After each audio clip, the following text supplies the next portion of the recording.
Group 4కి సంబంధించినటువంటి కటాఫ్లు చూద్దాం. గ్రూప్ 4లో ఏముంది, ఏం జరిగింది గ్రూప్ 4లో. గ్రూప్ 4 రిజల్ట్స్ వచ్చినాయి. ఇక్కడ మనం ఒకసారి చూస్తే ఓసీ కటాఫ్ ఎంత అంటే, ఓసీ కటాఫ్ ర్యాంక్ వైజ్ ఏమి చేయలేదు కదా, ఎంతమంది అప్లై చేశారంటే 24,949 మంది అప్లై చేశారు. Competition for each job among applied candidates అంటే ఓసీ ఓపెన్ కేటగిరీకి సంబంధించి కాంపిటీషన్ ఒక పోస్ట్కి ఎంత అంటే 51 ఉన్నది. ఒక పోస్టుకి 51 మంది పోటీ పడ్డారు. ఈడబ్ల్యూఎస్లో ఒక పోస్టుకి ఎంతమంది పోటీ పడ్డారు అంటే 28 మంది పోటీ పడ్డారు. అదే బీసీఏలో బాలసంతులు, గంగేదులోళ్ళు, తర్వాత పిచ్చకుంట్లోళ్ళు, తర్వాత బుడుబుకలోళ్ళు, ఇట్లా చిన్న చిన్న వీళ్ళంతా కలిసి ఏది చాకలి మంగలి వీళ్ళందరూ కలిసి ఒక్క పోస్టుకు 82 మంది పోటీ. వీళ్ళకు ఎంత పోటీ చూడండి. బీసీబీలో ఒక్క పోస్టుకు 92 మంది పోటీ. బీసీసీలో ఒక్క పోస్టుకు 25, ఇది కన్వర్టెడ్ క్రిస్టియన్. బీసీడీకి వస్తే ఒక్క పోస్టుకు 102 మంది పోటీ పడ్డారు. బీసీఈ విషయానికి వస్తే ఒక్క పోస్టుకు 113 మంది పోటీ పడ్డారు. ఇక్కడ ఎస్సీలు ఒక్క పోస్టుకు 113 మంది పోటీ పడితే ఎస్టీలు 127 మంది పోటీ పడ్డారు. ఎస్టీలు ఒక్క పోస్టుకు 127 మంది కొట్లాడుకుంటే, అదే ఈడబ్ల్యూఎస్సీ అగ్రవర్ణాలలో ఒక్క పోస్టుకు 28 మంది. చూసుకో ఎంత కాంపిటీషన్. ఇది చూడొచ్చు. EWS economically weaker section category representing 3.42% of the total population of applicants secured 11.10 of the total post. వీళ్ళు ఎంతమంది అప్లై చేసిన వాళ్ళ దాంట్లో 3.42% అయితే మొత్తం ఉద్యోగాలు వచ్చిన వాళ్ళ దాంట్లో 11.10% వాళ్ళకే వచ్చినాయి. చూసుకో 4% లేని వాళ్ళకు 12% వచ్చేసినాయి. ఇంత ఇక this result is an excess representation అంటే వాళ్ళకి రావాల్సిన దానికంటే 7.68% ఎక్కువ ఉద్యోగాలు. ఇక్కడ ద ఓసీ అంటే non EWS category which forms 3.43% of the applicant. మొత్తం దాంట్లో వాళ్ళు ఎంతమంది 3.43% అప్లై చేసుకుంటే వాళ్ళకి ఎన్ని 6.10% టోటల్ పోస్టులు వచ్చినాయి వాళ్ళకి. చూసుకో దిస్ లీడ్స్ టు ఎక్సిస్. వాళ్ళకి ఎంత ఎక్సిస్ 2.67% వాళ్ళకి ఎక్సిస్ వచ్చేసింది. 2.67% వాళ్ళకి ఎక్సిస్. ఇక తర్వాత together the EWS and non EWS category making up 6.85% of the total applicant population secured. వీళ్ళంతా మొత్తం గ్రూప్ 4 ఉద్యోగాల్లో అప్లై చేసినటువంటి అందరిలో 6.85% మాత్రమే ఈడబ్ల్యూఎస్ నాన్ ఈడబ్ల్యూఎస్ వాళ్ళు ఉంటే వాళ్ళకి ఎన్ని ఉద్యోగాలు వచ్చినాయంటే 16.2% మొత్తం ఉద్యోగాల్లో వాళ్ళకి వచ్చినాయి. 6% ఉంటే 16% చూసుకోరిగా. రిప్రజెంటేషన్ షోయింగ్ అండ్ ఎక్సిస్ 9.35% ఉద్యోగాలు అదనంగా పోయినాయి ఇప్పుడు వాళ్ళకి. 9.35% ఉద్యోగాలు. Most other category appearance to have sacrificed a portion of their quota to the OC. ఇక్కడ ఏది most of the categories appear to have sacrificed, వీళ్ళందరూ త్యాగం చేసి ఓసీ వాళ్ళకి ఈడబ్ల్యూఎస్ వాళ్ళకి అప్పచెప్పారు. Indicating shift the job allocation in favour of this groups. వీళ్ళకు పోయినాయి. అయిపోయిందా? ఈడబ్ల్యూఎస్ కోట ఎంత కొంపలారుస్తుందో చూడ్రి. ఇంకా ఇదే కాదు, cut off wise rank wise కూడా ఒకసారి చూద్దాం. ఇది గ్రూప్ 4 కి సంబంధించి, ఇది అసిస్టెంట్ మోటార్ వెహికల్ ఇన్స్పెక్టర్ సంబంధించి ఒకసారి చూద్దాం. అసిస్టెంట్ మోటార్ వెహికల్ ఇన్స్పెక్టర్ కి సంబంధించినటువంటి ఆర్టీఓ అవుతారు తర్వాత. ఇక్కడ breakup of vacancies for the post of assistant motor vehicle inspector in transport department general recruitment notification number 31/2022 పలానా రోజు వేసిరిగా. Zone multi zone 1 multi zone 2 total పోస్టులు. ఓసీలకు మొత్తం దీంట్లో 42 ఓపెన్ కేటగిరీకి సంబంధించిన పోస్టులు ఉన్నాయి. ఈడబ్ల్యూఎస్ వాళ్ళకు 11 ఉన్నాయి. బీసీఏ వాళ్ళకు 10, బీసీబీ వాళ్ళకి 8, BCC 2, BCD 6, BCE 5, SC 16, ST 11, sports కోటాలో 2. మొత్తం పోస్టులు వచ్చేసి 113 పోస్టులు ఉన్నాయి. 113 పోస్టులలో 42 ప్లస్ 11 53 పోస్టులు ఓన్లీ వాళ్ళకు ఇప్పుడు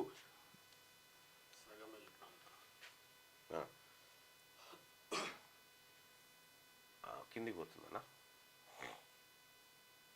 రైట్, ఇక్కడ చూద్దాం.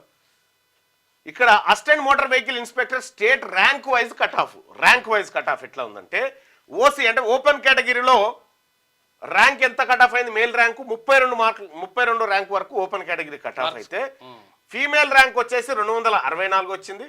ఇక మల్టీజోన్ 2లో, ఇది మల్టీజోన్ 1లో, మల్టీజోన్ 2లో 38 ర్యాంక్ వరకు ఇక్కడ కట్ ఆఫ్ అయితే 356 వరకు ఫీమేల్ ర్యాంక్ కట్ ఆఫ్ అయింది. ఇక్కడ ఈడబ్ల్యూఎస్ వాళ్ళకు, అంటే ఈడబ్ల్యూఎస్ వాళ్ళకు మల్టీజోన్ 1లో 105 ర్యాంక్ వస్తే ఉద్యోగం వచ్చింది. ఈడబ్ల్యూఎస్ అదే ఏది ఏది ఈడబ్ల్యూఎస్ అంటే అప్పర్ క్యాస్ట్ రెడ్డి గారి బిడ్డకు వీళ్ళందరికీ వీళ్ళకి ఏం చేస్తారంటే 105 ర్యాంక్ వస్తే మగోళ్ళకేమో అందులో ఉద్యోగం వచ్చింది. అదే వాళ్ళ ఇంట్లో ఆడోళ్ళకు 640 ర్యాంక్ వచ్చినా వచ్చింది. మల్టీజోన్ 2లో 170 ర్యాంక్ వచ్చినా వీళ్ళకి వచ్చింది మేల్ ర్యాంకు. ఇక 627 ర్యాంక్ వచ్చినా వచ్చింది. ఇదే బీసీఏ చూస్తే మన చాకలోల బిడ్డకు 114 ర్యాంక్ వస్తే ఉద్యోగం రాలే, ఈ కట్ ఆఫ్. ఇక్కడ 810 ఫీమేల్ ర్యాంకు ఇది. ఇక బీసీడీ పరిస్థితి, వాళ్ళ పరిస్థితి దారుణంగా. వీళ్ళకేమో ఇప్పుడు రెడ్డోళ్ళ బిడ్డకేమో 105 ర్యాంక్ వస్తే ఉద్యోగం వచ్చింది. బీసీబీ అంటే గౌడు, పద్మశాలి ఈ పేదలందరికీ ఇక 59 ర్యాంక్ వస్తే ఉద్యోగం రాలి. 50 అంటే వీళ్ళకంటే మంచిగా చదివినా ఉద్యోగం రాలి. ఇక్కడ బీసీడీలో ముదిరాజులు, మున్నూరు కాపులు, యాదవులు వీళ్ళందరికీ 53 ర్యాంక్ వచ్చిన ఉద్యోగం రాలే. వీళ్ళకంటే డబుల్ ర్యాంక్ వచ్చినటువంటి రెడ్డి వాళ్ళకు వచ్చింది చూడ్రి, అప్పర్ క్యాస్ట్ వాళ్ళకి. ఇక్కడ ఫీమేల్లో 437 ర్యాంక్ వచ్చినా వీళ్ళకి రాలే, కానీ వాళ్ళ ఇంటి పెద్దోళ్ళ ఇంటి ఆడబిడ్డకు 640 ర్యాంక్ వచ్చినా వచ్చింది. ఇగో ఇక్కడ బీసీబీ మల్టీజోన్ 2 బీసీబీలో 87 ర్యాంక్ వస్తే 88 ర్యాంక్ వస్తే మన వాళ్ళకు ఉద్యోగం రాలే, కానీ వాళ్ళకు 170 ర్యాంక్ వచ్చినా వచ్చింది. చూసుకో. ఇక్కడ బీసీడీలో 65 ర్యాంక్ వస్తే మన వాళ్ళకు ఉద్యోగం రాలే, కానీ వాళ్ళకు 170 వచ్చినా వచ్చింది. ఇక్కడ ఫీమేల్లో మన ఆడబిడ్డలకు, మన గొల్లోళ్ళ ఆడబిడ్డ, మన ముదిరాజుల ఆడబిడ్డ, మన గౌన్లోళ్ళ ఆడబిడ్డ, మన పద్మశాల ఆడబిడ్డ, మన ఎంబీసీ కులాల బిడ్డలకు వీళ్ళకు ఉద్యోగాలు 386 ర్యాంక్ వచ్చినా వీళ్ళకి రాలేదు. 387 వస్తే రాలేదు, వీళ్ళకి 627 ర్యాంక్ వచ్చినా ఉద్యోగం వచ్చింది. అంటే ఎవరిని ప్రతిభ ఉన్నటువంటి మాటలని డైలాగులు కొడతారు కదా, మరి ప్రతిభ ఉన్న బీసీ వాళ్ళకు ఉద్యోగాలు రాకుండా, చదువు చక్కగా రాకుండా వెనకబడ్డటువంటి వాళ్ళకు ఉద్యోగాలు పోతే దీన్ని ఏమంటారు? దోపిడీ. కాకపోతే తెలంగాణ రాష్ట్రంలో వాళ్ళు ఈడబ్ల్యూఎస్ ఎలిజిబిలిటీస్ ఉన్నది 1 or 2%, వాళ్ళకి 10% కోట అప్పనంగా దోపిడీ జరుగుతూ ఉంది. ఇగో ఇది తెలంగాణ రాష్ట్రంలో బీసీలకు జరుగుతుంది. ఇప్పుడు గ్రూప్ 4లో జరిగినటువంటి అన్యాయం. ఇక ఇదే గ్రూప్ 4లో డిస్ట్రిక్ట్ వైడ్ కట్ ఆఫ్లో ఒక్కసారి తీసుకుంటే ఆదిలాబాద్ జిల్లాలో ఈడబ్ల్యూఎస్ కోట పేద ఏది ఈడబ్ల్యూఎస్ ఉంది కదా, ఈడబ్ల్యూఎస్ కోటాలో అప్పర్ క్యాస్ట్ వాళ్ళ పిల్లలకు, పెద్దోళ్ళ పిల్లలకు 238 ర్యాంక్ వచ్చినా ఉద్యోగం వచ్చింది వాళ్ళకు. ఇదే గౌన్లోళ్ళ బిడ్డకు 120 ర్యాంక్ వస్తే ఉద్యోగం రాలే. ఆదిలాబాద్ జిల్లాలో ఒక్కొక్కటే ఎగ్జాంపుల్ చెప్తా. భద్రాద్రి కొత్తగూడెం జిల్లా తీసుకో. భద్రాద్రి కొత్తగూడెంలో ఏది ఈడబ్ల్యూఎస్ సర్టిఫికేట్ పెట్టినటువంటి రెడ్డి గారి బిడ్డకు ఇక్కడ 284 ర్యాంక్ వస్తే ఉద్యోగం వచ్చింది. 284 ర్యాంక్ వెనుక. ఇదే కొత్తగూడెంలో పేద ముస్లింలు బీసీఈ ముస్లిం సోదరులకు 35 ర్యాంక్ వచ్చినా ఉద్యోగం రాలే. 35 ర్యాంక్ వచ్చినా ఉద్యోగం రాలే. హనుమకొండ తీసుకుందాం. హనుమకొండలో ఈడబ్ల్యూఎస్ 740 ర్యాంక్ వస్తే ఉద్యోగం వచ్చింది.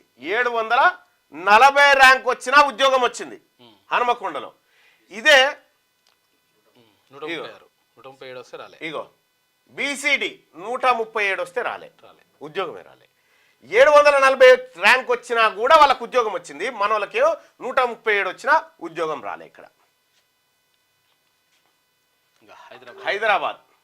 హైదరాబాద్లో ఈడబ్ల్యూఎస్ 6322 ర్యాంక్ వచ్చినా ఉద్యోగం వచ్చింది. 6322 ర్యాంక్ వచ్చినా కూడా ఇక్కడ ఉద్యోగం ఉంది. ఇక్కడ బీసీడీ 797 ర్యాంక్ వస్తే రాలే. ఫిమేల్ కూడా 881 వచ్చినా రాలే. ఈ దోపిడి చూడండి. ఇక్కడ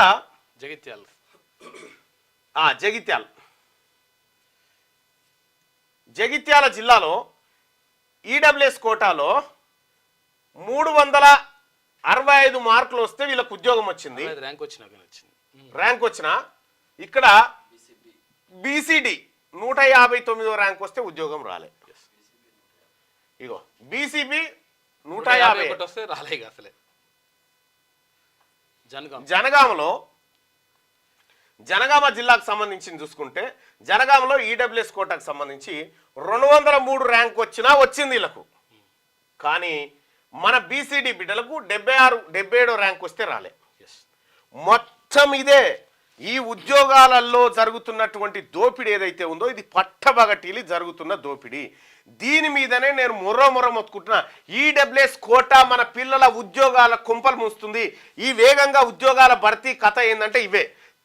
రేపు రాబోయే ప్రభుత్వమైనా ఈ కోటాని సవరించి కోటాలో జరిగిన మోసాన్ని సరిచేసే దిశగా ముందుకు పోవాల్సిందే. ఎందుకంటే తర్వాత ఆడవాడు ఇప్పుడు ఏంది, ఇప్పుడు యూట్యూబ్ ఛానల్ కొన్ని ఉన్నాయి, వానికి ఆ తెలియదు మా తెలియదు, ఇది కులకరణ తప్పు వాళ్ళకి. ఎప్పుడైనా నువ్వు అబద్ధానికి సమాధానం చెప్పుకుంటా ఆ తర్వాత అంటే అది నిజమని ప్రచారం జరిగే అవకాశం ఉంటుంది. నిజమైతే వాడిని నమ్ముతారు కదా జనాలు, నిజమైతే వాడిని నమ్ముతారు కదా. ఇప్పుడు కులకరణ సజావుగా సాగుతా ఉంది, ప్రచారం చేస్తుంటారు. అది ప్రచారం ఎందుకు చేస్తారు? ఎవడన్నా ఈ కులకరణ విషయంలో అది పోతుంది ఇది పోతుంది అంటే పండబెట్టి తొక్కుమని చెప్పాడు ముఖ్యమంత్రి గారు. అంతే, పండబెట్టి తొక్కుమని చెప్పారు. తన్నురేం కాదు, ఈ జాతులకు అన్యాయం చేసే విధంగా ఎవడన్నా ఇవి తప్పు అని ఇది మోసం అని ఎవడనైతే వాని తన్నురి పండబెట్టి ఏం కాదు. నేను చెప్తున్నా, ముఖ్యమంత్రి చెప్తా ఉన్నాడు సంపద పంచాలంటే ఇది కావాలని. ఇట్లా ఈడబ్ల్యూఎస్ కోటాలో అప్పనంగా ఉద్యోగాల దోపిడీ జరుగుతూ ఉంది. తెలంగాణ రాష్ట్రంలో ఉన్నటువంటి బీసీ నిరుద్యోగులారా, బీసీ ఉద్యోగస్తులారా, మీరు రాసేటప్పుడు నాకు ఒక్కనికే ఏం కాదేమో మిగతా వాళ్ళకి ఎఫెక్ట్ పడుతుందేమో అని రాసిరు మీరంతా. కానీ ఇలా అందరు కొంపలు కొల్లేరైపోయి మీకు రావాల్సిన ఉద్యోగాల్లో 9.37% వాళ్ళకు పోయినాయి ఉద్యోగాలు. మీకు రావాలా ఉద్యోగాలు, అందులో మీరున్నారు. నా ఒక్కడి సమస్య కాదని మీరు అనుకున్నన్ని రోజులు ఇదే కొంపలాడుకుంటుంది. ఎందుకు జరుగుతూ ఉంది ఈ దోపిడీ? ఒకవేళ బీసీ వాడికి ఒక్క ఉద్యోగం ఎక్కువ వస్తే ఒప్పుకుందిరా వీళ్ళంతా? ఒప్పుకుంటే వాళ్ళేనా? ఎంత లొల్లి అవుతుండే? కాబట్టి బీసీ ప్రజలారా, పట్టబగటీలు గణాంకాలు దొరుకుతూ ఉన్నాయి మనకు. దొరికిన గణాంకాల వారిగానే మనం ఇక్కడ చూసుకోవచ్చు. ఇక్కడ ఈడబ్ల్యూఎస్ వాళ్ళకి మహబాద్లో 392 ర్యాంక్ వచ్చినా వాళ్ళకు ఉద్యోగాలు వచ్చినాయి. 392. మన బీసీఈ, మన బీసీ ముస్లిం బిడ్డకు, ఆడబిడ్డకు 143 ర్యాంక్ వచ్చినా కూడా ఉద్యోగం రాలే. ఈ గణాంకాలన్నీ జిల్లాల వారీగా కట్ ఆఫ్లు ఇవన్నీ. సో ఈ కట్ ఆఫ్లకు సంబంధించి ఇది ఎక్కడన్నా పెట్టవచ్చా ఫైల్? అది లింక్ ఉందా? డైరెక్ట్ పెట్టచ్చు, చేసి పెట్టది. ఈ కట్ ఆఫ్లో జరిగినటువంటి మోసాల గురించి ఒక ప్రత్యేక లింకును డిస్క్రిప్షన్లో కింద పెడతా ఉన్నాం. దయచేసి మీరు దాన్ని పరిశీలించండి. దాంట్లో ఏమన్నా పొరపాట్లు ఉంటే కూడా మాకు తెలియజేయండి. దిస్ ఈజ్ అవుట్ రైట్ ఇన్జస్టివ్ 100% కదా. నేను అదే మొత్తుకునేటువంటి క్రమంలో చాలామంది తీన్మార్ మల్లన్న నువ్వు ఈడబ్ల్యూఎస్ గురించి ఎందుకు మాట, మా పిల్లల ఉద్యోగాలు ఎత్తుకపోతే ఇంకా మరి దేని గురించి మాట్లాడి నీకున్నాం ఇడ మేము గెలిచి. తెలంగాణ రాష్ట్ర నిధులు నియామకాలు ఇక్కడనేమో ఇక్కడ డీసీ దేవి గారు, మీరు బట్టి విక్రమార్క గారిని కలవండి అమ్మా. అంతే, ఆయనను కలిసి చెప్పండి. మహిళా ఆర్టిజన్లో మేము ఉన్నామని చెప్పి ఆయన చెప్పండి. ఆయన హామీ ఇచ్చిండు. ఆయనను కలిసి మీరు చెప్పండి తల్లి. ఎందుకంటే నేను 2-3 సార్లు మీ ముందే విజ్ఞప్తి చేసిన. మీరు ముఖ్యమంత్రిని కలవచ్చు కానీ ఆయనను కలిసే పరిస్థితి లేదు, ఆయన బిజీగా ఉంటుంది. అందుకోసమే ఈడబ్ల్యూఎస్ని బొందబెట్టుడే తీన్మార్ మల్లన్న మొదటి లక్ష్యం. క్యూ న్యూస్ ఛానల్లో పనిచేయటకు అనుభవం గల సీనియర్ వీడియో ఎడిటర్స్ కావాలను సంప్రదించవలసిన నెంబర్ 8688926084. qnewsads@gmail.com ను సంప్రదించండి. లైక్ చేయండి.